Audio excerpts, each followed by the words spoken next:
About it, former Defense Secretary and Senator from Maine, William Cohen.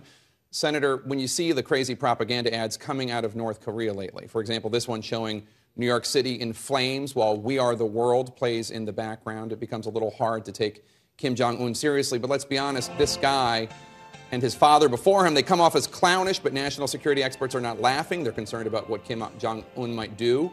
3 years ago, North Korea attacked a South Korean sea vessel, killing 46 sailors. That same year, they shelled an island, killing 4 South Koreans. So this is a very serious thing we're talking about. They're testing weapons. They're talking smack.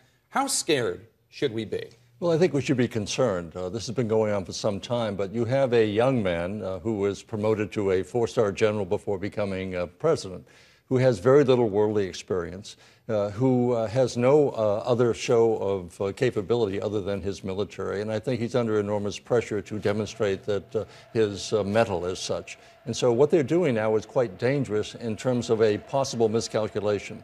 There's very little flexibility on the part of the South Korean president. I was in Seoul in early January, and because of what you mentioned before, the taking down of the ship and killing 46 sailors, another 4 that were killed on the island, she, as a new president, has very little flexibility. If he does something that's at all provocative that results in a loss of life or puts them in jeopardy, then she's going to be required to respond, and rather vigorously. So it's dangerous, and I think this show of force, Secretary Hagel mentioned that we're not responding. We're trying to send the signal to 4 countries.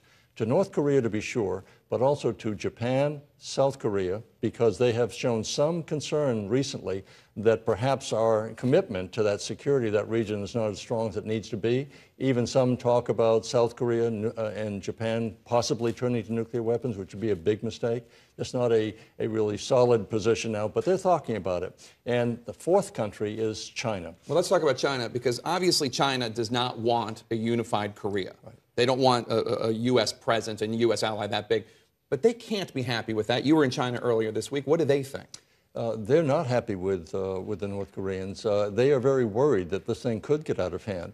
And so they want the rhetoric to be lowered, to be sure, but also to try to reduce the notion that we're headed inevitably toward any kind of a conflict. It's very bad for them, for us. You mentioned before that we have some troops who are within range of the North Korean missiles. We have 28,500 troops in South Korea. So yes, we have thousands of troops at risk, and we want to make sure that the North understands that if we had to respond, we can do it by air, land, or sea. So it's a very strong message. Some question whether it's too aggressive.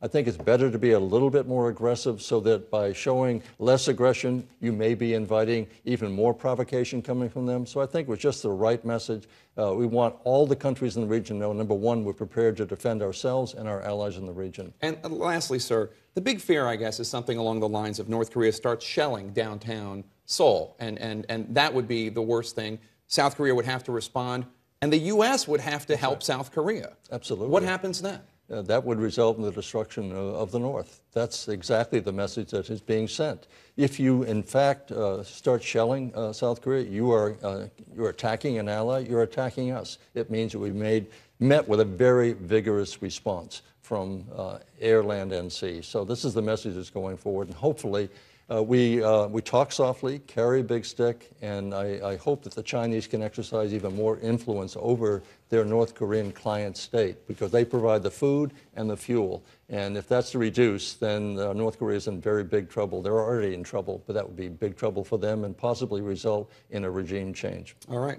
Defense Secretary William Cohen, thank you so much. Hope you have a wonderful holiday weekend. Good to be with you.